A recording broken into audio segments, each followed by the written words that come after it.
Bien, vamos a estar dando continuidad entonces el día de hoy a esta bitácora interesantísima que hemos iniciado ya hace 2 semanas, donde vamos a estarnos recorriendo las 7 cartas de Juan, o más bien de Cristo, a las 7 iglesias que nos presentan el capítulo 2 y el capítulo 3 del libro de Apocalipsis. Estamos haciendo esta interesantísima bitácora. Iniciamos la semana antepasada con la primera iglesia, que tuvo que ver con la iglesia a Éfeso, y hoy vamos a estar tratando la segunda de estas cartas, cuya fin era darle un mensaje a la iglesia de Esmirna. Entonces, para ello vamos a estar abriendo nuestras Biblias nuevamente en el capítulo 2 de Apocalipsis. Vamos a estar haciendo lectura desde el versículo 8 hasta el 11. Esta es, por cierto, la carta más corta que Cristo dirige entre todas las iglesias. Solamente tiene 4 versículos. Vamos a estar leyendo entonces, en el nombre de nuestro Señor Jesucristo, estos 4 versículos. Dice de la siguiente manera la palabra del Señor. Y escribe el ángel de la iglesia en Esmirna, el primero y el postrero, el que estuvo muerto y vivió, dice esto: Yo conozco tus obras y tu tribulación y tu pobreza, pero tú eres rico. Y la blasfemia de los que se dicen ser judíos y no lo son, sino sinagoga de Satanás. No temas en nada lo que vas a padecer. He aquí el diablo echará a algunos de vosotros en la cárcel para que seáis probados y tendréis tribulación por 10 días. Sé fiel hasta la muerte y yo te daré la corona de la vida. El que tiene oído, oiga lo que el Espíritu dice a las iglesias. El que venciere no sufrirá daño de la segunda muerte. La presentación que Cristo da de su persona tiene una fuerza muy contextual, bastante marcada dentro de esta carta. Cristo introduce de una manera, muy superlativa, como en todas y cada una de las cartas. Cristo siempre viene a introducir de una manera muy superlativa, siempre mostrando que simplemente Él es Dios, mostrando algunos de sus atributos, exponiendo algunos de esos atributos gloriosos que tiene nuestro Señor, atributos, la mayor parte de ellos incomunicables. Ya sabemos que los atributos incomunicables de Dios tienen que ver con aquellos atributos que no comparte con el hombre. Por ejemplo, su omnisciencia, su omnipotencia, su omnipresencia son atributos que Dios no comparte con el hombre ni con ningún ser creado. Hay personas que en ese sentido a veces pareciera que tuvieran la creencia de que Satanás es una especie de ser omnipotente, omnisciente y omnipresente, porque todo el tiempo andan con un discurso acerca de Satanás que casi que prácticamente estamos viendo a una especie de divinidad en minúscula. Pero Satanás no es ninguna divinidad en minúscula. Él no puede ostentar esos atributos, por más que ostente atributos que ciertamente la raza humana no los tiene, y que ningún otro demonio ni ningún otro ser angelical posiblemente tenga tampoco, ¿no? Ya yo he sido muy claro en el hecho de que después de Dios, el ser más inteligente y sabio del planeta o del universo, sin duda alguna, es Satanás, y no por diablo, sino por viejo, como dice el dicho, ¿no? Quizás hayan personas que discrepen conmigo en esto, pero creo que es algo que, según podemos ver en la Biblia, nos deja ver con mucha fuerza esa realidad. Y hace falta nada más ver lo que Él ha podido hacer a través de la historia con la raza humana para darse cuenta de que ciertamente estas no son especulaciones al aire y que sí tienen un fundamento que podemos razonar de una manera muy precisa. Eso es una de las cosas. Esta carta, junto a la de Filadelfia, tanto Esmirna como Filadelfia, son las únicas cartas cuyo mensaje no contienen palabras de reprensión de parte de nuestro Señor. Esmirna y Filadelfia. Históricamente yo he visto que en este aspecto ha habido un problema. La gente siempre, cuando trata el tema de las cartas, todas las iglesias dicen ser la iglesia de Filadelfia. Eso ha sido histórico. Hermano, ¿y qué iglesia es usted? ¿O qué iglesia somos nosotros? Nosotros somos la iglesia de Filadelfia. Nosotros somos la iglesia de Filadelfia. Y la gran mayoría de las personas siempre van a decir eso. Pero dicen eso, por 2 razones básicas. Una, que no está mal decirlo, porque uno quiere ser la iglesia de Filadelfia. Y está bien que uno se esfuerce para ser como una iglesia de Filadelfia.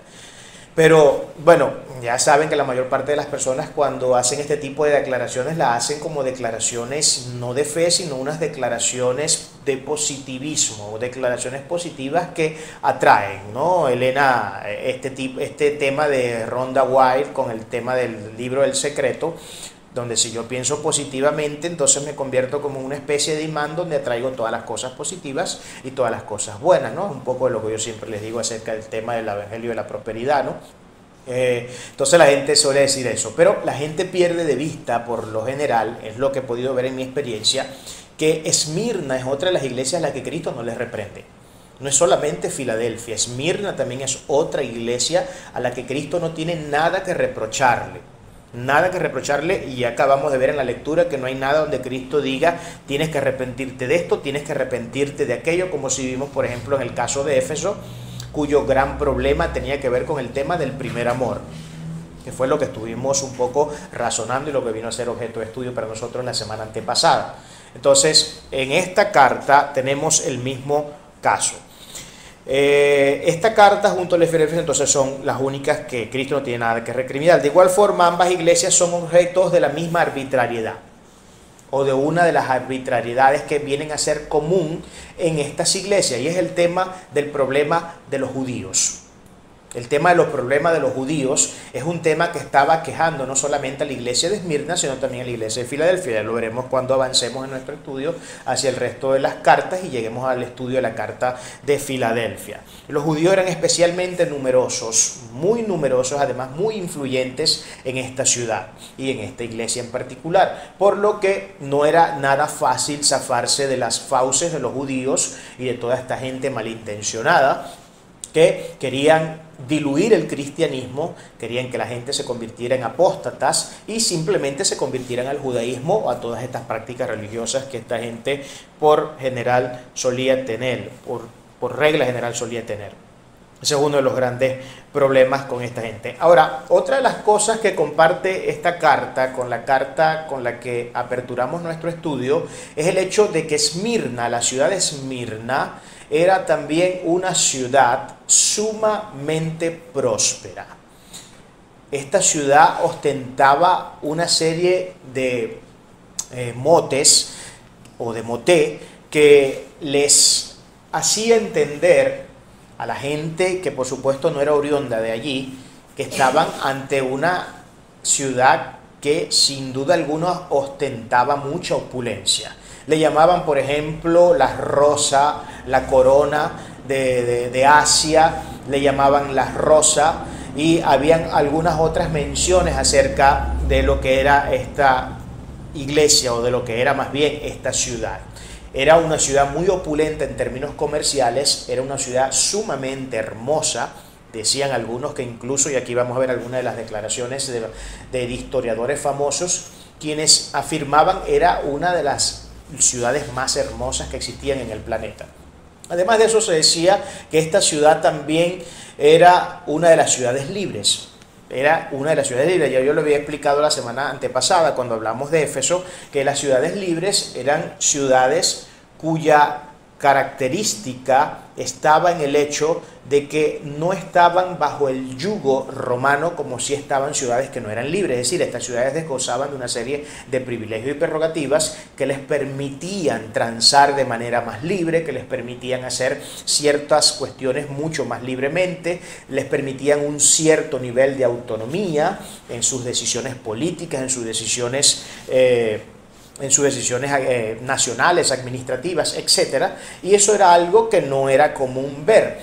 De hecho, Esmirna fue una ciudad que se fundó alrededor del 1000, algunos dicen que el 1000, otros dicen que el 600 antes de Cristo, y fue una colonia griega, como una colonia griega. Se funda como una colonia griega aproximadamente 1000 años antes de Cristo. O sea, es decir que estamos hablando de una iglesia, o más bien de una ciudad bastante antigua, muy antigua, era sin duda alguna esta ciudad. Esta ciudad era tanto la reverencia que tenía Roma, que en el año 195 antes de Cristo ya habían erigido una imagen al dios Roma, o a la diosa Roma. De hecho, ella tenía relaciones profundamente efectivas con Roma, mucho antes de que incluso Roma entrara en la palestra mundial o en la palestra pública como un imperio. Ya Esmirna tenía relaciones muy fuertes con Roma y, como les digo, fue una de las ciudades que erigió una estatua a la diosa Roma, mucho antes de que incluso Roma fuera la Roma que conocemos históricamente, hablando en términos imperiales. Y eso nos dice sin duda mucho, sin duda alguna, muchas cosas, ¿no? Su situación geográfica era sumamente excelente. Se encontraba una situación geográfica que hacía que su comercio fuera sumamente desarrollado, y de hecho se le llamaba la rica de Hermo, algo así. Se hacía con todas las riquezas de otra ciudad, de otra localidad del lugar, que se llamaba Hermo, precisamente porque tenía una ubicación geográfica muy estratégica para aquellos días. Fue una de las pocas ciudades en el mundo de entonces que fue planificada. Una de las pocas ciudades planificadas. De hecho, hoy en nuestro tiempo moderno hay ciudades que se fundaron hace 400, 500 y 600 años atrás, y no se fundaron como ciudades organizadas, no se fundaron como ciudades que tenían una organización o que tenían una planificación urbana bien definida, pero en el caso de Esmirna podemos ver que era una ciudad que tenía ya rasgos de ser una ciudad sumamente ordenada, por lo que no estamos hablando de cualquier ciudad. Se la llamaba la corona de Asia, el adorno de Asia y la flor de Asia. Luciano dice que era la más bonita de las ciudades de Jonia, así dice Luciano, que era la más bonita de las ciudades de Jonia. Una vez visto este panorama, no es difícil llegar a la conclusión de que esta ciudad, puesto que podía ostentar o que ostentaba toda esta opulencia que acabo de mencionar, padecía de un problema que es muy parecido al que padecemos nosotros acá en nuestra región zuliana. Nosotros hablamos mucho del regionalismo zuliano, ¿verdad? Y somos muy regionalistas. Y por ahí un meme que yo publiqué en estos días, que salía el mapa de Venezuela y la zona del Zulia salía marcada en roja y decía Zulia. El resto de todos los estados de nuestro país estaban en gris y decían Monte y Culebra. Así decía la imagen, ¿no? Entonces, esa imagen, claro, es representativa de la mentalidad regionalista, fuertemente, del sentir fuertemente regionalista que nosotros los zulianos, específicamente y más especialmente los maracuchos, tenemos con el tema de nuestra ciudad, ¿no? Esmirna pasaba lo mismo, era una ciudad que tenía mucha rivalidad municipal, porque ellos, al ostentar todas estas virtudes que les acabo de mencionar, se creían ser, ustedes saben, la pepita del queso, como decimos nosotros acá en nuestra ciudad. Eso es lo que ellos pensaban que era, la pepa del queso, ¿no? O sea, el último descubrimiento, la invención de la rueda, etcétera, ¿no? Todas estas cosas, el descubrimiento del fuego, todas estas cuestiones. Entonces era una ciudad que tenía mucho orgullo dentro de su gentilicio, era un gentilicio sumamente orgulloso, y es una cuestión muy normal, ¿no? Porque en todas las ciudades del mundo donde usted ve que hay mucho desarrollo y mucha opulencia, siempre va a encontrar que es un rasgo característico de los habitantes de esa ciudad, que son personas que suelen ser muy orgullosas y muy regionalistas. Eso pasa en todas partes del mundo, eso no pasa solamente con Maracaibo, eso pasa con los neoyorquinos, eso pasa con los toquianos, eso pasa con los pequinenses, eso pasa con los, ¿cómo se llama? Iba a decir los eifilenses, no son los eifilenses, pero se les puede decir los eifilenses, los de la Torre Eiffel. Se me olvidó el nombre con París, sí, pasa con los parisinos, y eso pasa con todo el mundo, ¿no? Con todos los que tienen ciudades que tienen de qué pomparse, ¿no? Etcétera. Esas son cosas que vienen a ser muy común en todas estas cosas. Ahora, ¿por qué es importante introducir diciendo todas estas cosas? Porque es necesario que cuando nosotros nos vamos a introducir en un estudio tengamos un contexto histórico general y un marco de referencia en materia también política y en materia de lo que es el tema comercial, en materia de lo que es la fuerza económica de ese lugar. ¿Por qué? Porque eso siempre va a decir mucho, porque yo se lo dije la semana antepasada. Cuando estábamos en el estudio de Éfeso, le decía que Éfeso también era una ciudad de ese tipo. De hecho, era la ciudad más próspera de Asia para aquel entonces. Había tenido mejores momentos, en otros momentos había tenido momentos no muy buenos, pero en líneas generales era una ciudad bastante bien bien situada, ¿no? En términos económicos, en términos políticos, otra ciudad que era libre, que también tenía jurisdicción en términos de lo que era poder emitir juicios y todas esas cosas, y eso siempre viene a brindar un contexto sumamente interesante cuando uno sabe introducir un estudio, puesto que siempre es necesario conocer la anatomía social, cultural, política, económica y religiosa de una región cuando estamos en la Biblia, y es lo que sucede cuando cada vez que nosotros vemos que Pablo está dirigiendo una carta a un lugar específico, siempre uno debe conocer el lugar al que Pablo se está dirigiendo, y es el tema que uno maneja mucho en hermenéutica, cuando uno dice uno tiene que conocer el autor, qué es lo que el autor está escribiendo y cuál es su destinatario. Uno tiene que conocer todos esos elementos para poder ser mucho más efectivo en el momento de entonces entrar a hacer una interpretación correcta del sagrado texto. Y eso es básicamente lo que tenemos que hacer, mantener en un background, mantener en un trasfondo toda esta información que les acabo de dar, porque esto le va a dar mucho sentido a la realidad de magnificar la persona de Cristo. Y esto es lo principal. Yo sé que podemos elucubrar muchas otras cosas además de esto, pero creo que lo principal acá es que nuestro Señor se lleve absolutamente toda la gloria. Que Él siempre se lleve la gloria, que es lo que Cristo puede hacer cuando hay una ciudad que es así tan opulenta y se cree y piensa que tienen a Dios agarrado por las barbas, que es lo que Cristo puede hacer, porque cuando Cristo se gana lugares de ese tipo, su gloria se nota mucho más que cuando se gana un lugar donde ya de por sí la gente le gustaba vivir medianamente en términos morales derecho, ¿no? Distinto a otros lugares. Esta era también, por supuesto, una ciudad sumamente pagana, sumamente religiosa, politeísta, y bueno, ya creo yo que esto va a ser un replay con todas las ciudades y con todas las iglesias que vamos a estar tratando. Vamos a hacer entonces el análisis del primer verso que nos va a estar ocupando el día de hoy. En el versículo 8 tenemos una solemne presentación de parte de Cristo. Eso es lo que nos muestra acá el versículo 8. Porque dice de la siguiente manera: y escribe al ángel de la iglesia en Esmirna, esto es Cristo hablándole a Juan, el primero y el postrero, el que estuvo muerto y vivió, dice esto. Eso es lo primero que podemos encontrar acá, una presentación solemne de Cristo. Aquí podemos ver, en términos literarios, podemos ver una predicación nominal.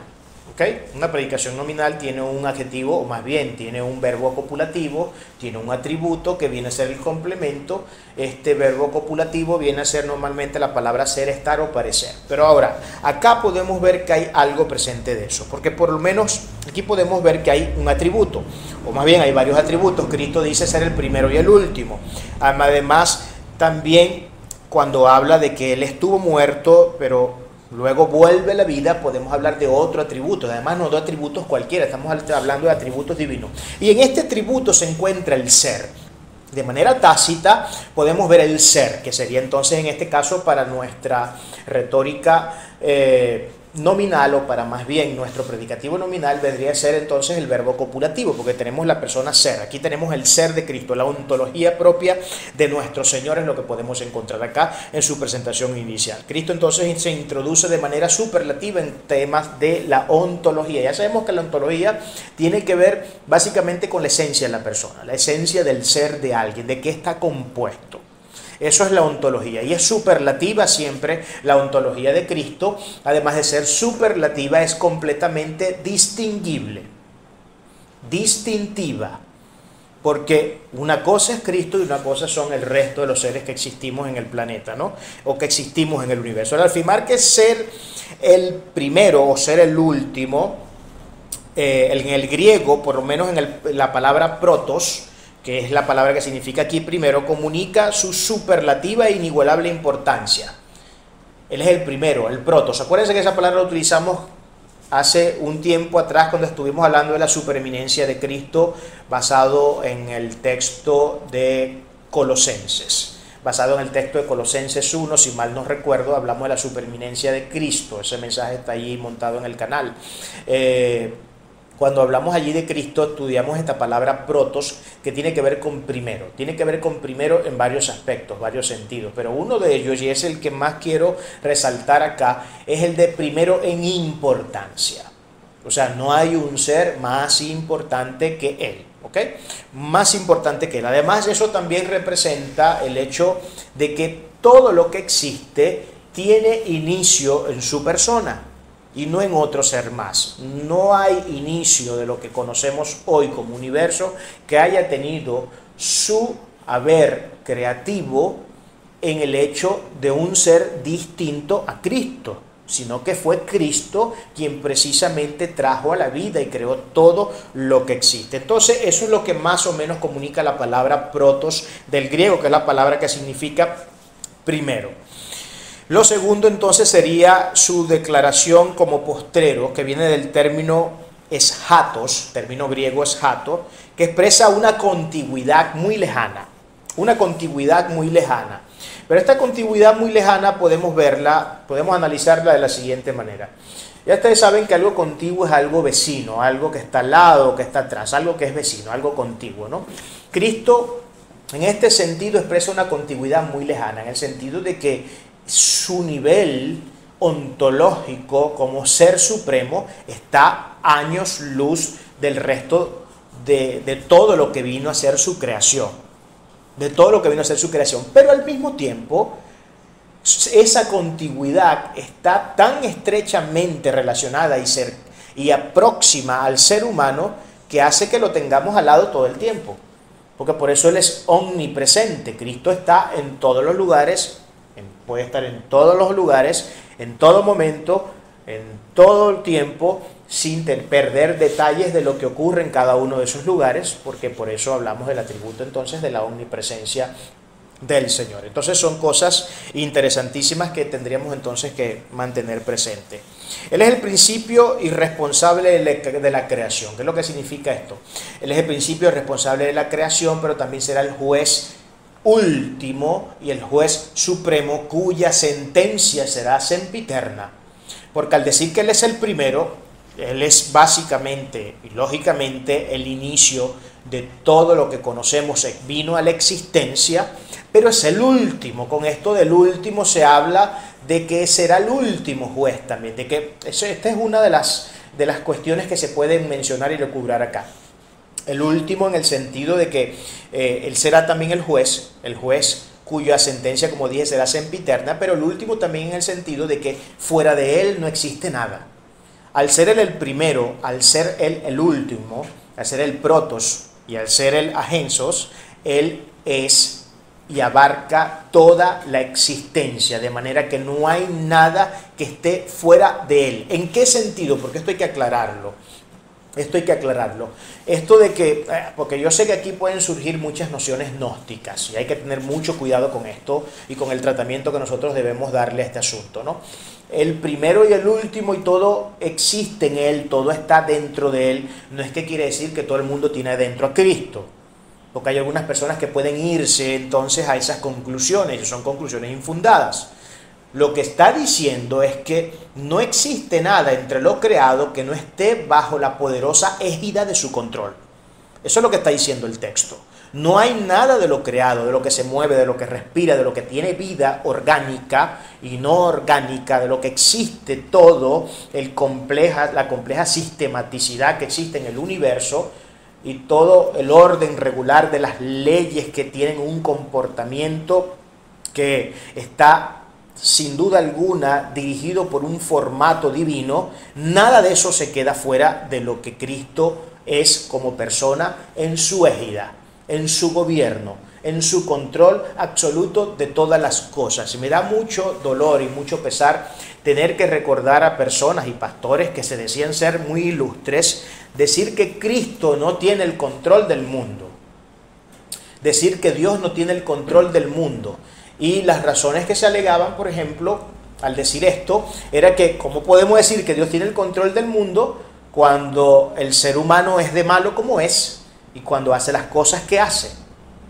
Entonces se le atribuye el control del mundo a Satanás, porque el mundo lo que está lleno a fin de cuentas es de maldad. El mundo a fin de cuentas lo que está lleno es de todo tipo de perversión, de todo tipo de corrupción, de todo tipo de malignidad. Y si Cristo fuera el que tuviera el control de todas estas cosas, dicha corrupción, malignidad y perversión no debería existir. Pero es que eso es una manera definitivamente O sea, me parece a mí, y esto no es por dármelas de nada, pero me parece a mí que una persona que piensa de esa manera no ha entendido la Biblia ni siquiera en su mensaje más básico. Porque eso es una eso es una suerte de fideísmo. Eso es una suerte de fideísmo. Aquellos que creen que, bueno, Dios creó las cosas, una vez que crea, Dios se retrae. Una vez que crea, Dios se retrae, pero lo que la Biblia dice es todo lo contrario. Lo que la Biblia dice es que Él conduce los hilos de la historia. Los hilos de la historia los conduce Él. Ahora, esto de que Cristo, de que Dios conduce los hilos de la historia, no significa que haya un determinismo necesariamente en todo esto. Y ahí estaríamos entrando un poco ya en cuestiones filosóficas un poco más avanzadas, no me voy a adentrar en el tema, pero más adelante podemos tocar algo al respecto para que tengamos un poco de claridad en ese asunto. Él es el que murió pero que volvió a la vida, una muestra más de su deidad, puesto que la muerte no podría retener en sus fauces al creador de ella misma. En última instancia, la muerte, al ser una realidad creada, se encuentra subordinada a quien lo creó. ¿A quién está subordinada la muerte? La muerte está subordinada a Cristo. La muerte no puede llegarle a Cristo y decirle a Cristo lo que Cristo tiene que hacer. No puede hacerlo. De hecho, Cristo sufrió la muerte, pero sufrió la muerte por voluntad propia. No fue la muerte quien dijo, mira, tú tienes que morir, o yo te voy a matar. No. Cristo voluntariamente, en un acto volitivo de su libertad, decidió por la muerte, por razones que ya nosotros conocemos, el tema de la redención, de nuestra salvación, de nuestra libertad. Ya todo eso nosotros lo sabemos. Pero la muerte está subordinada a Cristo. A Cristo la muerte jamás lo podía retener. Por eso que se dice que Él es el primero de los resucitados, que Él es el primogénito entre los resucitados. No el primogénito en el sentido, porque yo siempre tuve problemas con este texto, porque yo decía, pero ¿por qué dice la Biblia que Cristo es el primero en resucitar o el primero en volver a la vida después de la muerte? Si hubo casos antes que Él que resucitaron. Es más, Él mismo resucitó a la hija de Jairo, Él mismo resucitó a Lázaro. Pero el tema acá no es una cuestión de quién se levantó primero de la muerte. Lo que la Biblia quiere referenciar cuando dice eso es la superlatividad que representa el hecho del levantamiento de Cristo de la tumba. Porque a Cristo la muerte no lo pudo retener. A Lázaro y a la hija de Jairo, aunque fueron resucitados en ese momento, por sentido común, todos sabemos que ellos tuvieron que haber muerto en un momento en el tiempo y ya nunca más se levantaron. Y están en el sepulcro, están en el Seol sus cuerpos. Sus cuerpos están en el Seol. Pero Cristo no permaneció en el Seol, porque la muerte no puede retener al Dios Todopoderoso, porque la muerte está subordinada al que le creó. Y eso está más que claro. Entonces ahí podemos ver entonces esta superlativa presentación de nuestro Señor, donde una vez más nos deja saber que Él es divino, que Él es glorioso, que Él es Dios todopoderoso y que no podemos decir nada contrario a eso, puesto que nos estaríamos convirtiendo entonces en herejes, en blasfemas. Cristo es y será por los siglos de los siglos el Dios todopoderoso en su segunda persona. Versículo 9. Cristo conoce su situación, o conoce la situación de la iglesia de Esmirna. Yo conozco tus obras y tu tribulación y tu pobreza, pero tú eres rico y la blasfemia de los que se dicen ser judíos y no lo son, sino sinagoga de Satanás. Este es uno de los lugares comunes a los que Cristo siempre suele recurrir cuando estamos en la presentación de cada una de estas cartas que se dirigen a las 7 iglesias. El hecho de que Cristo siempre manifiesta su atributo omnisciente. Porque Él siempre, usted va a ver que siempre va a introducir diciendo, yo conozco tus obras. Yo conozco tus obras. Eso es una manifestación de su atributo de omnisciencia. Omnisciencia, ya saben, ¿no? El prefijo omni, que significa todo, ciencia, que viene de conocimiento, es decir, que todo lo sabe, todo lo conoce, ¿no? No hay un solo ápice, no hay una sola molécula que se le escape de las manos del Señor en referencia a lo que Él conoce de absolutamente todo lo que existe en el universo. tan complejo y tan gigantesco que conocemos, que no es infinito, pero sin duda alguna tiene unas dimensiones que el hombre jamás podrá medir, porque se sale de la medición del ser humano, aunque los científicos digan que sí se puede y que sí se va a llegar a hacer, pero bueno, ya veremos qué es lo que sucede en el futuro, ¿no? Entonces, este es un lugar común que vamos a ver en la presentación de Cristo en cada una de sus cartas. Vemos que Cristo siempre hace referencia a su atribución como omnisciente a todos sus receptores. Habla acá luego de una tribulación. Yo conozco tus obras y conozco tu tribulación. Con respecto al tema de la tribulación, que viene de la palabra lixis, del griego, es un término griego para tribulación, pero además de significar tribulación, también tiene otra acepción y tiene que ver con persecución, de manera muy directa, pero transmite la idea de una opresión fuerte por razón de un peso que las personas tienen encima. Eso es lo que dice el griego, más o menos parafraseando. Hay un nivel de opresión de un peso tan gigante sobre la persona, que hace que la cosa y la vida sea bastante complicada, ¿no? Y que haya sufrimiento, que haya dolor, que haya privaciones y que haya todo este tipo de cosas, ¿no? Eso más o menos lo que transmite el griego en referencia al término lixis, que tiene que ver con la parte de la tribulación. En el griego también, cuando hablamos del tema de la pobreza, porque él también él dice, eres una iglesia que está atribulada, pero no solamente eres una iglesia que está atribulada, además de estar atribulada, eres una iglesia que es muy pobre. Es muy pobre, pero después a renglón seguido Cristo dice, pero eres rica en realidad. Ahora, ¿qué es lo que significa entonces? O sea, o eres pobre o eres rica. ¿Cuál de las dos cosas es lo que eres? O eres pobre o eres rica. Entonces vamos a ver aquí, porque hay dos palabras griegas que referencian el término pobreza. Una es penea, que tiene que ver con algo que es representativo de una pobreza que no tiene nada superfluo.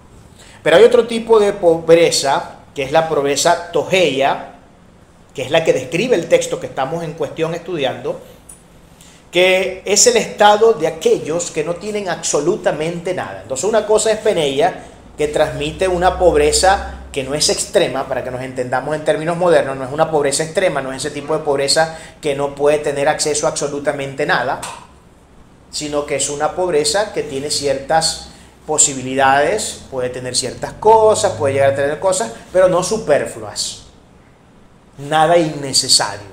O sea, lo básico, lo que se necesita para vivir, comida,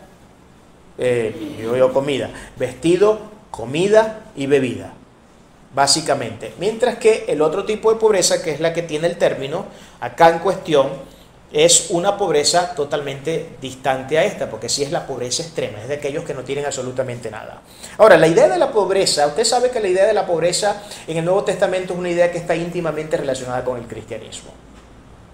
Íntimamente relacionada con el cristianismo, por dos básicas razones. Primero, la pobreza o la clase baja, la clase más baja social de aquel momento, era la que comúnmente, normalmente, por regla general, solía siempre acoger al cristianismo como una cosmovisión por la cual vivir para Dios. Eran los pobres los que se acercaban a Cristo. Yo quiero contar una anécdota que me sucedió hace unos días atrás. Ustedes saben que yo todas las tardes, luego por ahí, como eso de las 6 de la tarde, yo salgo a darle 2 vueltas acá a la urbanización. Y bueno, yo le he dicho en algunas ocasiones a ustedes que a veces esos son mis momentos y mis espacios de reflexión muy fuerte, ¿no? Porque yo voy caminando y la gente creerá que yo soy un loco, porque yo voy hablando solo y voy pensando y voy elucubrando y voy creando, a veces estoy creando hasta el bosquejo. A veces estoy creando un montón de cosas en el momento que yo estoy dando mí. Entonces pasé por un lugar, por un punto de la urbanización que, caramba, yo me le preguntaba al Señor, Dios mío, este lugar ha sido objeto por muchos años de cantidades de campañas evangelísticas, de cantidades de iglesias y de células. De hecho, yo fui el predicador de apertura inaugural de una de las iglesias que se abrió hace como unos 15 años en esa plaza. Yo fui el predicador inaugural de esa iglesia, me invitaron como predicador para que yo inaugurara, no saben el problema en el que se metieron. No dije más disparate porque no pude, Pero bueno, la misericordia de Dios me ha seguido sosteniendo. Pero me presentaron allá. Yo creo que por eso que esa plaza nunca echó para adelante, porque al haber sido yo el predicador que inició la obra allí, por eso es que nunca iba a echar para adelante, ¿no? Pero bueno, lo cierto es que esa plaza ha sido objeto de innumerables encuentros evangelísticos. La dimensión evangelística que se ha practicado en esa plaza no es normal. Y yo le preguntaba, Señor, ¿por qué si esto ha sido así, pese a todo este acervo y todo este arduo trabajo que se ha hecho en este sector en particular, ¿por qué no hay frutos? Y yo veo que la gente de estos sectores, lejos de estar cerca de Cristo, son gente que ni pendiente con las cosas de Dios. Entonces comencé a pensar en la Biblia y a recordar pasajes bíblicos y dice, cuán difícil es que un rico entre en el reino de los cielos. Entonces comencé a pensar, yo dije, bueno, vamos a razonar lo siguiente. Esta zona en tiempos anteriores, ya hoy no, hoy es muy distinto a eso, y es todo lo contrario, pero esta zona fue una zona de gente pudiente en tiempos anteriores, en los tiempos de la bonanza de Venezuela. Y aquí vivía mucha gente extranjera, muchos árabes, italianos, españoles, y gente que tenía empresas y cuestiones, gente muy educada y con mucho dinero. Y yo decía, ese es el problema. Ese es el problema. Pero además de eso, ustedes saben que pese que ya la realidad hoy es completamente distinta, de que ya hoy se dibuja un panorama que es absolutamente antagónica a esa realidad antigua, la gente, por regla general, aunque haya llegado a lo más bajo de lo más bajo, sus pretensiones y presunciones siguen manteniéndose en mente como en los tiempos cuando tenían mucho. Entonces se siguen creyendo de la alta alcurnia. Entonces tú ves que se están muriendo de hambre, que a veces no tienen para comprar un plato de comida, pero se siguen creyendo de la alcurnia. Ese seguirse creyendo de la alcurnia, yo creo que cuando Cristo, y ahí estuve yo reflexionando las palabras de Cristo, qué difícil es que un rico entre en el reino de los cielos.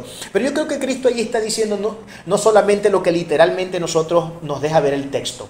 Creo que Cristo, si nosotros nos vamos más profundamente al texto, está diciendo no solamente los que lo son per se, sino los que se creen serlo, pero que no son nada. Porque de hecho eso lo vamos a ver como sí se puede interpretar en ese sentido cuando entremos en otra de las iglesias que dicen, ustedes dicen que son ricos, pero en realidad lo que son unos miserables, les dice el Señor. Ustedes creen que son ricos, pero en realidad lo que son es unas cuerdas de miserables. De ricos no tienen nada. Entonces, allí podemos ver algunas cosas, ¿no? Entonces yo decía, ese es el problema, ¿no? Que mientras el estatus social de un sector sea más elevado, las posibilidades de captar almas para el Señor son más escasas. Porque el pobre, mire, cuando yo he salido a lugares donde hemos ido a hacer campañas evangelísticas en sectores muy marginales, con mucha pobreza extrema, no tienen ni idea de la receptividad que tenemos en esos lugares. A veces no hace falta ni siquiera hacer una labor evangelística previa, sino que nada más escuchan la música, las alabanzas y el predicador dando su sermón y se acercan como manadas. Acá nosotros tenemos no sé cuántos años predicando y haciendo labor evangelística en un tiempo que la estuvo haciendo mi mamá y mi esposa, y en algún momento salí yo también, y ni un fruto. Ni un fruto.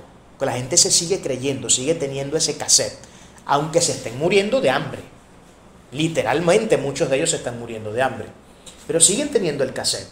Han seguido sosteniendo esa presunción que les ha venido muy mal y que ha jugado muy en desmérito de su condición espiritual, sin duda alguna, y esto es lamentable. Ahora, la gente era pobre por dos razones, los cristianos, me refiero aquí a los cristianos, porque estamos hablando de la idea de que el cristiano estaba íntimamente relacionado con la pobreza en el Nuevo Testamento. Ya vamos a ver ahorita algunos textos sobre eso, pero la gente era pobre por dos razones, por una de dos razones. Eran porque eran pobres per se, que eran gente que, bueno, no tuvo la bendición de nacer en un hogar privilegiado económicamente y era pobre y murió pobre.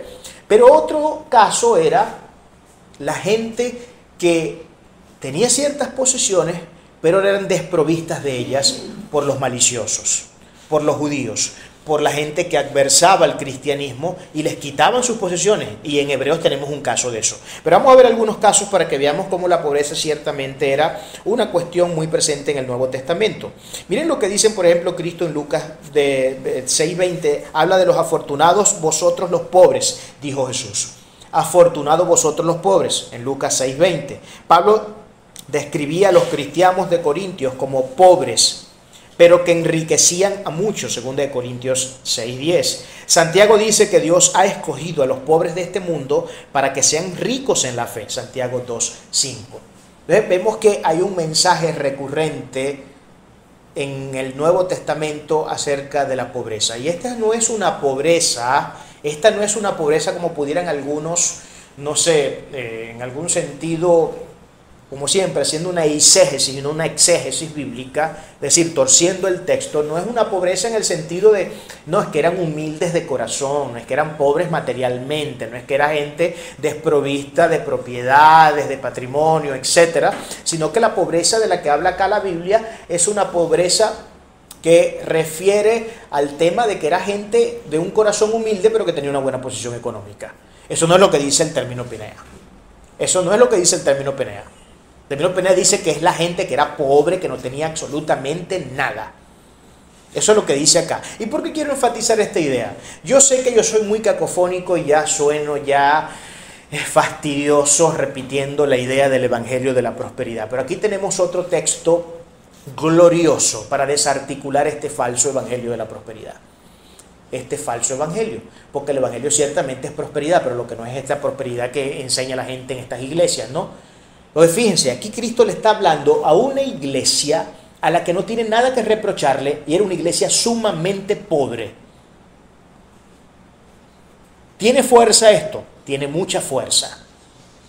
Tiene mucha fuerza. Porque esta iglesia, pese a que no había nada que reprender en ella, y que por el contrario, lejos de ser una iglesia opulenta en términos económicos, era una iglesia perseguida y atribulada. Ahora, esto nos deja ver dos cosas. Número uno, el hecho de que seamos cristianos no es garantía de que nosotros vamos a ser ricos en ningún sentido. Número uno, esto no quiere decir que Cristo no nos pueda hacer ricos a algunos de nosotros. Él es soberano. Y Él puede hacer a algunos de nosotros multimillonarios si Él quiere. A Él nadie le va a poner condiciones para nada. Pero por regla general, y no entiéndase esto como que yo tengo que vivir de esa forma toda la vida, porque Cristo quiere que tengamos una vida realmente o sea, vivir de verdad. Cristo no quiere que vivamos en la miseria. Pero lo que nos deja ver esto son dos cosas. Primero eso, que ciertamente el cristianismo está muy ligado a la pobreza, en líneas generales. Está muy ligado a la pobreza. Luego que esta pobreza sea extrema o no, ya esto es otra cuestión que podríamos estudiar en otra ocasión, en términos de los grados de pobreza que pueden o no haber dentro del cristianismo. Eso podría ser objeto de otro estudio. Pero está muy íntimamente ligado a esto, al tema de la pobreza. Y lo segundo es que también golpea el Evangelio de la Prosperidad, porque están las dos ideas acá inmersas. Lo segundo es que pese a que puedas ser una persona obediente o una iglesia obediente, eso tampoco garantiza que no vas a vivir situaciones de dificultad. Porque aquí está hablando de una iglesia atribulada, a la que no le encontró mancha y arruga, sin embargo estaba atribulada esta iglesia. Ahora, ¿cómo hará la gente de la prosperidad para meterle el diente a este texto? No sé. Bueno, sí sé, en realidad sé qué es lo que hacen, pero es lamentable que habiendo tanta información en la Biblia respecto a la realidad del Evangelio, no nos hayamos terminado de enterar de cómo es que Dios hace sus cosas. Entonces, esto es sin duda alguna uno de los problemas. Ahora, cuando les hablaba de que hay dos tipos de pobreza, de estos que por regla general son pobres de por sí y otros que son despojados, podemos ver una cita en Hebreos 10:34, y usted la puede estudiar en su casa, no la voy a leer, pero en Hebreos 10:34 habla de cómo eran despojados los cristianos de sus posesiones en aquellos tiempos por la gente que los adversaba. Con todo, aunque el estatus económico y social de estos creyentes era de la clase baja, Cristo afirmó que en realidad eran ricos. Ahora, ¿a qué se refiere entonces esta riqueza acá? ¿A qué se refiere esta riqueza? Y el contexto lo que nos deja ver es, y cuando estudiamos también el griego, es que esta riqueza a la que se está refiriendo no es una riqueza material, no es una riqueza de tener muchos patrimonios, es una riqueza que es a fin de cuentas la riqueza que vale y la que determinará dónde pasaremos la eternidad.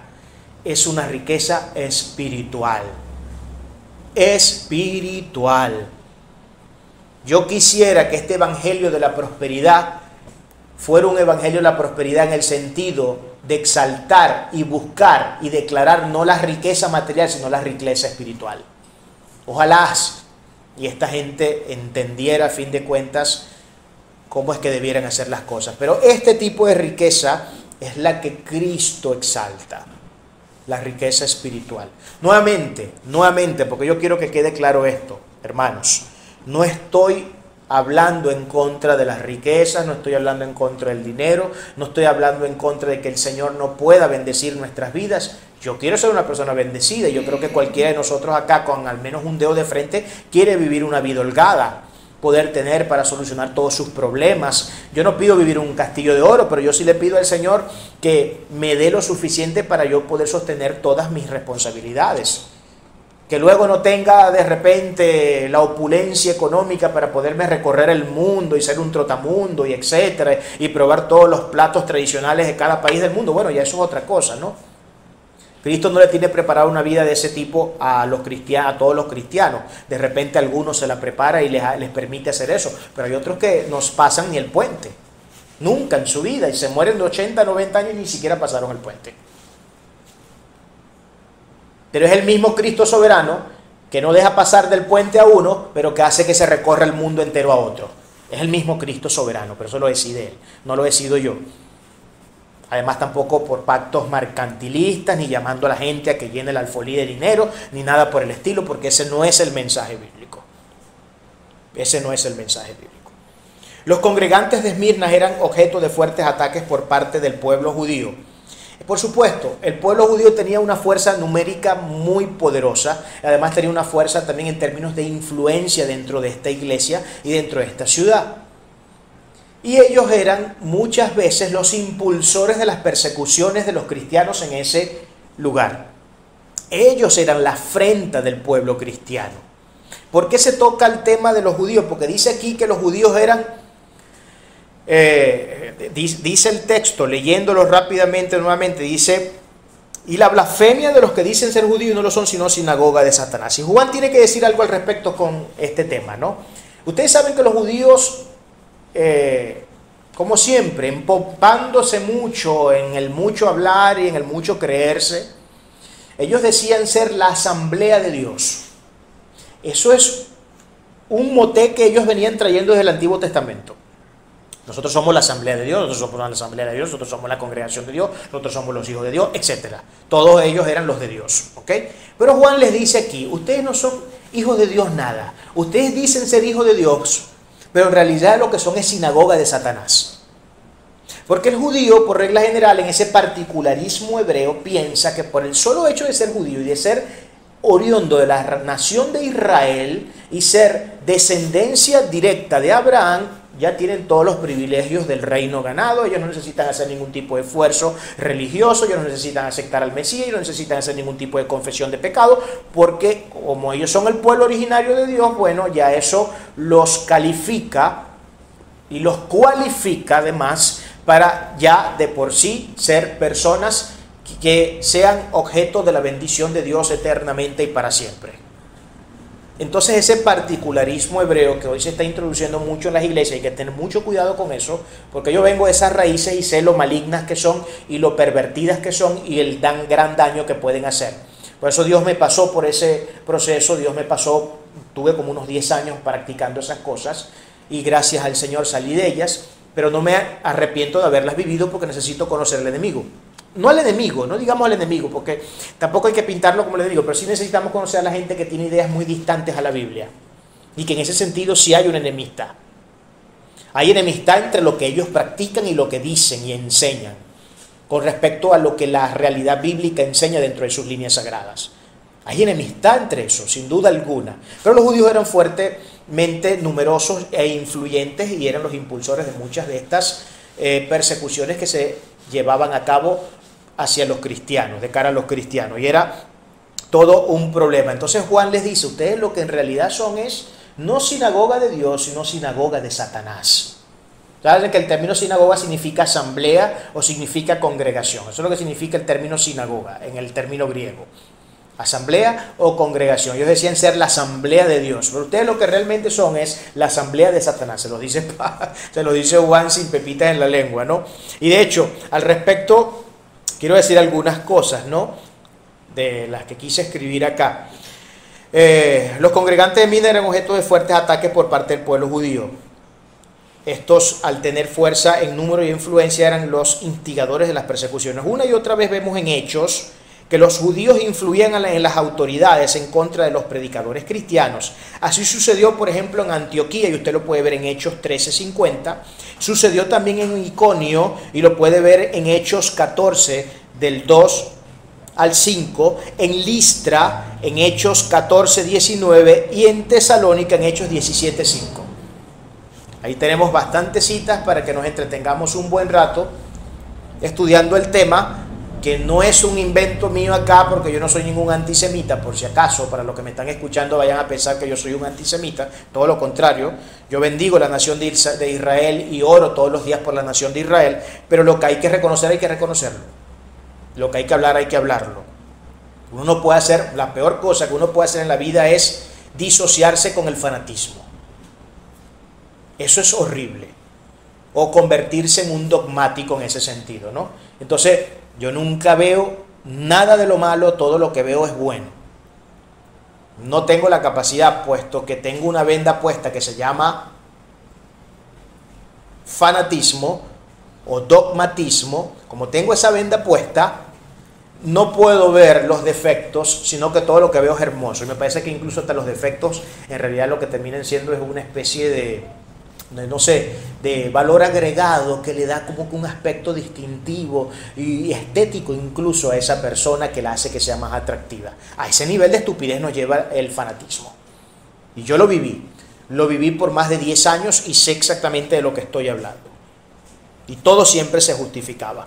Juan le llama entonces sinagoga de Satanás. Una vez más, John Wesley, hablando del tema en relación a lo que Juan dice, que en realidad lo que ellos eran era una sinagoga de Satanás. John Wesley dice, por ejemplo, dijo de cierto hombre que representaba una figura indigna de Dios, dijo: vuestro Dios es para mí el diablo.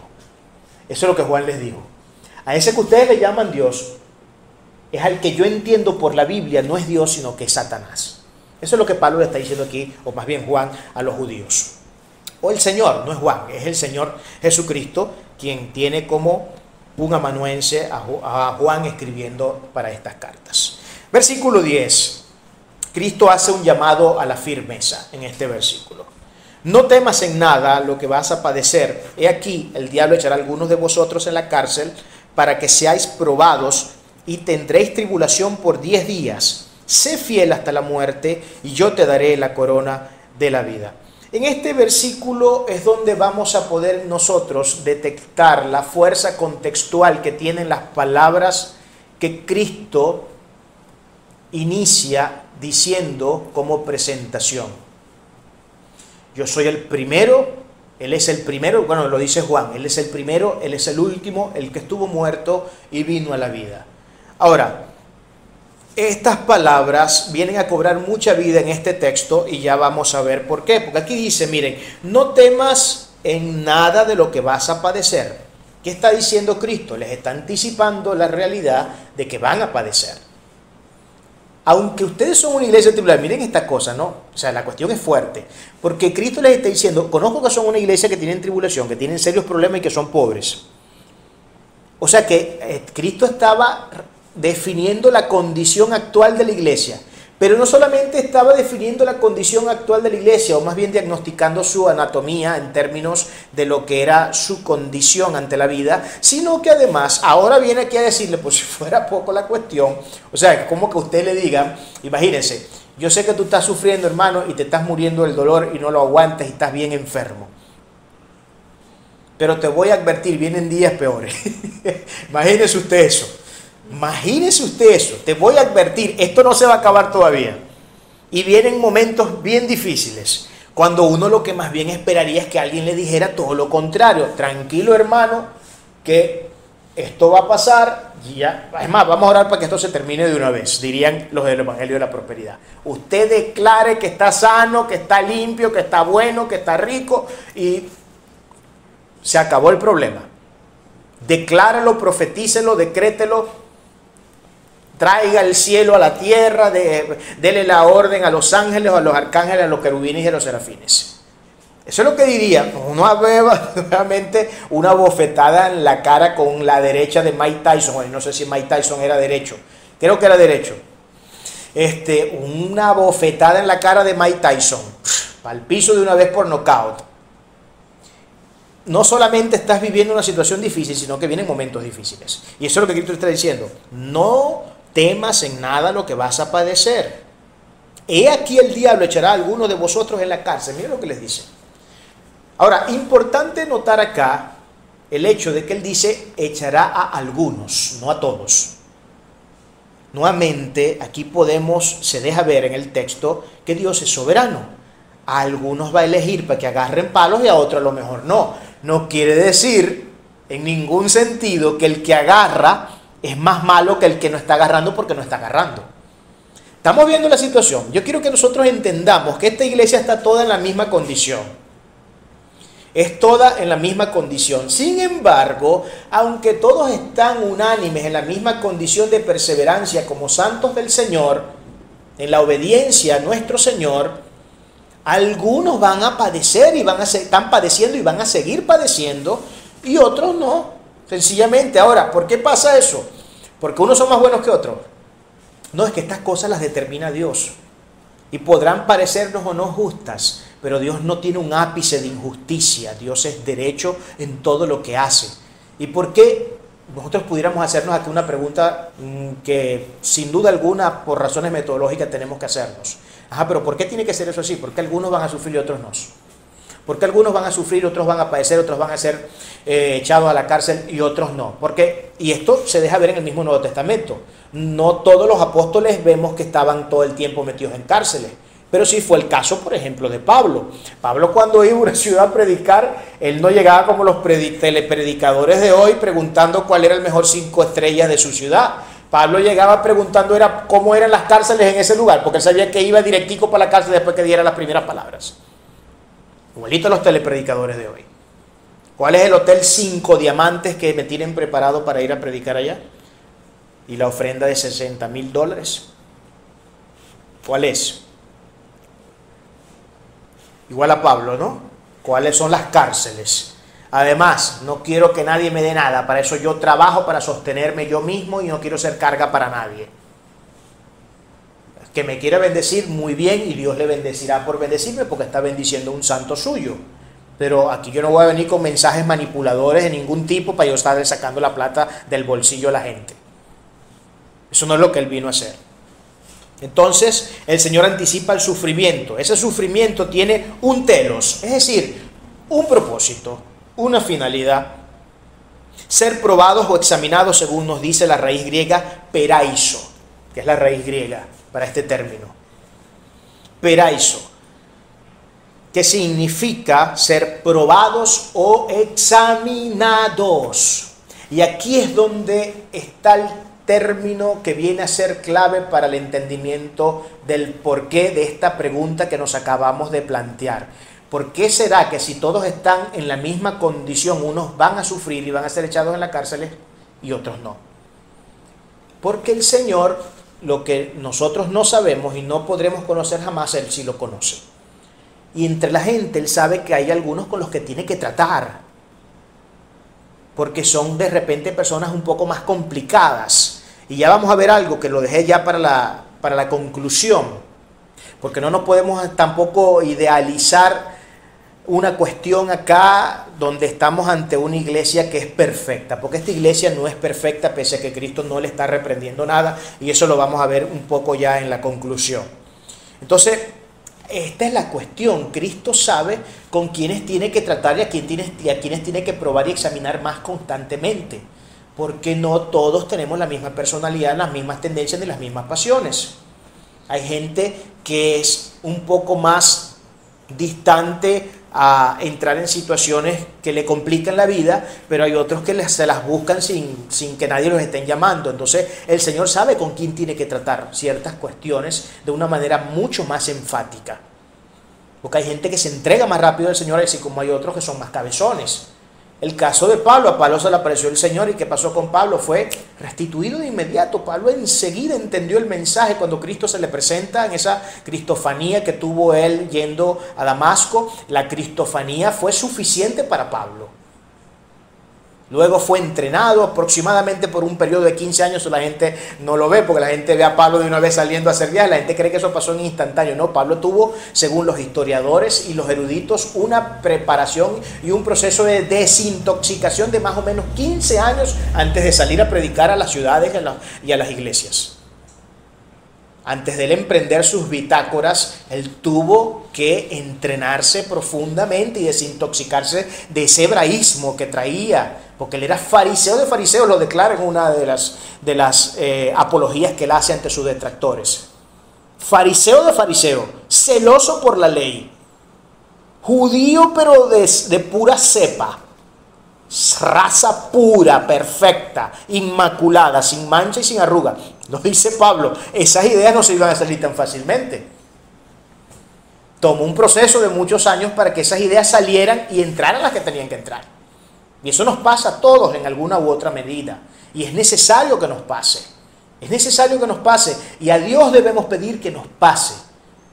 Aunque sea difícil, aunque tengamos que vivir un momento de privación, que tengamos que vivir un momento de dificultad, alguna cuestión complicada, es necesario para nuestro crecimiento personal y para la exaltación principalmente del nombre de nuestro Señor.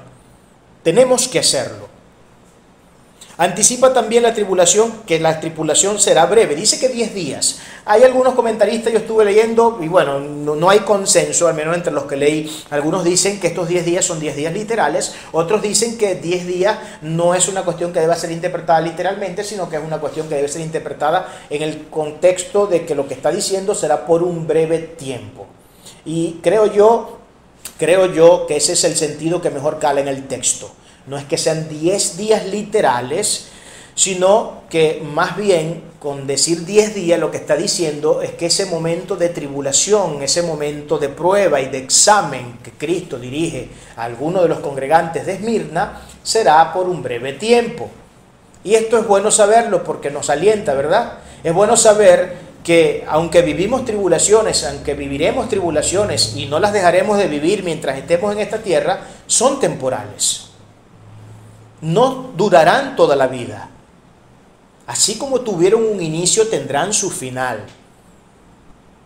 Y saber que todas las tribulaciones a las que nosotros tengamos por razón de su nombre que entrar para ser perfeccionados en su obra, saber que tiene un final que no durará para siempre y que además ese final será glorioso porque saldré siendo una persona renovada, es algo que usted no debe perder de vista para que se mantenga alentado, fortalecido y con la moral bien alta cada vez que esté en estas circunstancias.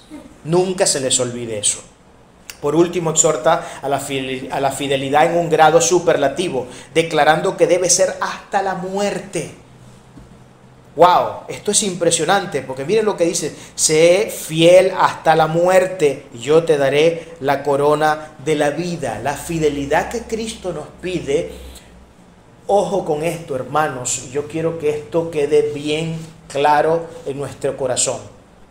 La fidelidad que Cristo está exigiendo en su altísimo estándar, como siempre, es una fidelidad que no debe ser comparada con la fidelidad que usted le da, por ejemplo, a su marido, a su esposa, a sus hijos, a su trabajo, a sus estudios. A todo eso tenemos que darle fidelidad. Es un llamado para el creyente que debemos ser fieles y leales a todo lo que el Señor nos ha dado. Pero cuando se trata de Él, por eso dice la palabra, el que no deja padre y a madre no es digno de mí. El que no toma su cruz y me sigue y va en pos de mí, no es digno de mí. No es digno de mí. ¿Qué es lo que está diciendo Cristo? ¿Está mandando Cristo a que odiemos a nuestros padres, a que los deshonremos y a que llevemos una vida como mejor nos parezca? No, eso no es lo que Cristo está diciendo. Lo que Cristo está diciendo es, todo eso es importante, a todo eso tienes que darle su nivel de fidelidad, de honra, de respeto, de amor, etc. Pero cuando respecta a mí, cuando tiene que ver conmigo este asunto, todo lo que vayas a hacer en función para exaltar mi nombre debe ser de una manera distintiva. O sea, tú no vas a tratar conmigo de la misma manera como tratas con tu mamá o con tu papá. Yo soy mayor que tu mamá y que tu papá. De hecho, tú no existieras si no fuera por mí. Ni tus propios padres, a los que tantos amas, fueran algo si no fueran por mí. Entonces, toda la gloria siempre debe ser al Cordero. Y esa fidelidad debe ser hasta la muerte. Hasta que exudemos la última gota de sangre por nuestros poros. Debe ser esa fidelidad. Fieles hasta la muerte, hasta derramar, como lo dice también el Nuevo Testamento, no recuerdo ahorita el texto, dice, ustedes no han resistido hasta la sangre. Cristo quiere que nosotros resistamos hasta la sangre, así como Él resistió hasta la sangre. ¿Qué significa? Ustedes tienen que resistir hasta la muerte, hasta derramar su última gota de sangre. Deben resistir. Deben aguantar, deben ser pacientes, deben perseverar, deben ser persistentes. Eso es lo que el Señor está diciendo. ¿Cómo es de esperar? El esfuerzo conlleva a un galardón, la corona, que viene del término estéfanos, de la vida. Vamos a ver un poco rapidito aquí el tema de la corona, porque hay varias cuestiones y referencias con respecto al tema de la corona en el Nuevo Testamento. Una y otra vez se menciona en el Nuevo Testamento el tema de la corona del cristiano. Aquí y en Santiago 1:12 se menciona la corona de la vida. Pablo habla de la corona de la integridad en 2 de Timoteo 4:8 y de la corona de la cual enorgullecerse en 1 Tesalonicenses 2:19. Pedro menciona la corona de la gloria en 1 de Pedro 5:4. Pablo contrasta la corona inmortal del cristiano con la corona caduca de laurel, que era el premio del vencedor en los Juegos Atléticos. Eso lo vemos en 1 Corintios 9:25. Y Pedro menciona otra vez la corona imperecedera de la gloria en 1 de Pedro 5:4. Ahora, en el griego hay dos palabras para el término corona. Uno es el término diadema, que era la corona real, y la otra es la estéfanos, que tiene que ver con una corona de honra y de victoria. Entre estas dos coronas, ¿cuál es la corona que se le promete al cristiano? ¿Una corona real? No. El término acá, corona, en el Nuevo Testamento, que hace referencia a la cita que estamos estudiando, es la palabra estéfanos. La palabra estéfanos tiene que ver entonces con una corona de honra y de victoria. ¿Cuál es entonces la corona que nosotros vamos a recibir? La corona que nosotros vamos a recibir es la corona de honra y de victoria. ¿Y qué cosa más gloriosa que ser honrado por nuestro Señor públicamente? No hay un hecho más glorioso que podamos experimentar en nuestras vidas que ser honrado por el Rey de Reyes y Señor de Señores. De manera que nuestra corona no es real. Otro golpe para este evangelio falso, que andan poniéndole coronas a todo el mundo y usted va a ser capitán y usted va a ser general. Por ahí hay gente que se llama, bueno, eso lo estoy viendo yo desde hace muchos años cuando viví en ese evangelio, ¿no? Porque yo no solamente vengo de raíces judías, yo también vengo del evangelio de la prosperidad. Miren por dónde me ha tenido que machacar el Señor a mí. Me ha metido por todo ese ramal de locura para yo hoy poder entender y hablar fuertemente en contra de todo este sistema malévolo, ¿no? Pero fíjense que esta gente habla de generales de la fe. Y yo recuerdo profecías que le dieron a pastores con los que yo trabajé por algunos años, que les decían, tú vas a ser el rey del sur. Miren esas estupideces. tú serás el rey del sur, y el otro le decía, tú vas a ser el rey del norte. Yo hubiese querido que a alguno de ellos se le saliera a decir que uno iba a ser el rey del infierno, pero a ninguno le dijeron que iba a ser el rey del infierno. Porque creo yo que más de unos que practican ese evangelio van a terminar teniendo una corona, pero una corona de azufre, si no se arrepienten y hacen lo que tienen que hacer, sin duda alguna. Versículo 11, otra gloriosa promesa. El que tiene oído, oiga lo que el Espíritu dice a las iglesias. El que venciere no sufrirá daño de la muerte segunda. Hay mucha gente que tiene problemas con el tema de la muerte segunda. ¿Qué significa eso de la muerte segunda? Y es lógico entender que haya gente que no tenga claro y no tenga una comprensión clara y meridiana de este asunto, porque hay personas que no les gusta entrar en el libro de Apocalipsis. Hay gente que le tiene fobia, apocalipfobia. Hay una apocalipfobia, así como en otros círculos hay más bien una, ¿cómo podría decirle? Vamos a ver cómo conjugo esto.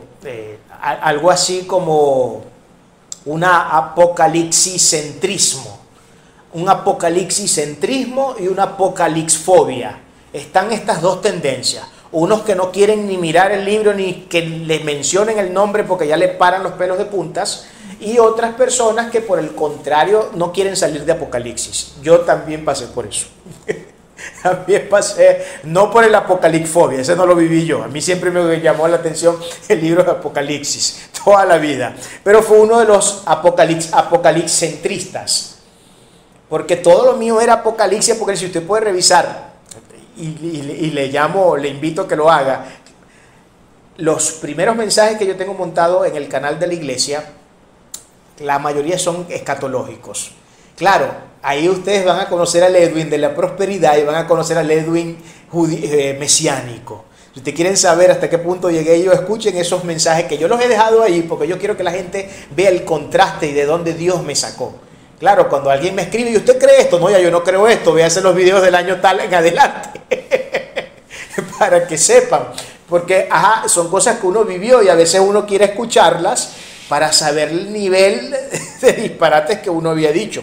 Pero entonces el tema de la segunda muerte, tiene que ver entonces con lo que describe Apocalipsis 20, cuando habla del trono blanco, del juicio del trono blanco. Usted sabe que hay dos juicios en el libro de Apocalipsis. Está el bima de Cristo, que es el juicio para los santos, pero está el juicio del trono blanco, que es el juicio que será orientada para las personas que vivieron una vida como mejor les pareció y nunca tomaron en consideración a Cristo como su Señor y Salvador. Entonces en ese trono blanco dice, vamos a leer unos textos acá antes de irme a la explicación, porque me gustaría decirlo con contexto primero. Vamos a leer, por ejemplo, los textos que tenemos acá. Pero antes de leer los textos, espere, deme un segundo, porque aquí dice algo también que no puedo dejar pasar un detalle. El Todopoderoso termina iniciando con unas palabras muy simples que son parte del formato característico implementado en la carta. Si tienes oído, oye lo que digo. Si tienes oído, oye lo que digo. Eso es lo que dice el Señor, ¿no? Eso es lo que dice. Se le promete al vencedor no sufrir la espantosa y eterna muerte segunda. Ahora, el que tiene oído, que oiga. Eso es lo que está diciendo el Señor. Vamos a leerlo rápidamente el versículo. El versículo nos dice de la siguiente manera: el que tiene oído, oiga lo que el Espíritu dice a las iglesias. El que tiene oído. Ahora yo pregunto, ¿quiénes tenemos oído? Yo creo que todos tenemos oído y no ninguno de nosotros tenemos problemas auditivos. Todos escuchamos, todos podemos a través de este sentido captar todo lo que está en nuestro entorno. Entonces, si tenemos oído, debemos entonces obedecer lo que la palabra de Dios enseña. No solamente si tiene oído, si tiene vista, porque a lo mejor no tiene oído, pero tiene vista y puede leer, está escuchando en su mente también. Tiene un oído. Usted sabe que nosotros tenemos un oído mental, ¿verdad que sí? Hay cosas que nosotros escuchamos no por estos oídos, sino por los mentales, cuando nos hablamos a nosotros mismos. Bueno, yo no tengo ese problema porque yo hablo verbalmente, yo pronuncio las palabras, ¿no? Pero miren aquí algunos textos acerca de la muerte segunda. Bienaventurado y santo el que tiene parte en la primera resurrección. La segunda muerte no tiene potestad sobre estos, sino que serán sacerdotes de Dios y de Cristo y reinarán con él por mil años. Apocalipsis 26. Bienaventurados los que tienen, el que tiene parte en la primera resurrección. ¿Por qué dice la primera resurrección? Porque la primera resurrección es la resurrección que tiene que ver con la de los santos, con la de aquellos que murieron en Cristo y que una vez Cristo venga a buscarnos, serán levantados primeros. Y estos van a preceder a los que estén vivos en el momento. O sea, habrán cristianos vivos en ese momento y cristianos que ya tienen años muertos. ¿Y a quiénes se va a llevar Cristo primero? A Cristo va a levantar primero a los que están muertos. Esa es la primera resurrección. Pero hay una segunda resurrección, que es la que habla Apocalipsis 20, que no es la resurrección de los santos para irse con el Señor. Es la resurrección de la gente que murió sin Cristo para pasar por el juicio del trono blanco. Y el juicio del trono blanco no es un juicio para decidir sobre galardones, como es el bimá de Cristo. Es un juicio para decidir ya el castigo infinito y eterno en el lago de fuego. Ya es la gente que ya no va para el baile. Se les dieron las oportunidades que se les dieron y luego la gente no quiso obedecer. Pero Apocalipsis 20, del 13 al 14 dice: y el mar entregó los muertos que habían en él, el mar entregó los muertos que habían en él, y la muerte y el Hades entregaron los muertos que habían en ellos, y fueron juzgados cada uno según sus obras. Y la muerte y el Hades fueron lanzados al lago de fuego. Esta es la muerte segunda.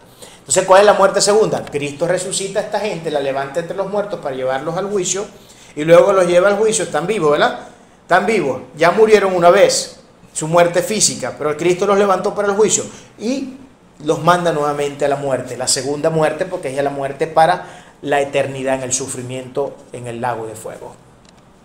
Bienaventurados somos, entonces, por eso dice la palabra, los que no tengamos lugar en la muerte segunda, sino que tendremos lugar en esa primera resurrección gloriosa que será para irnos con nuestro Señor y Redentor Jesucristo.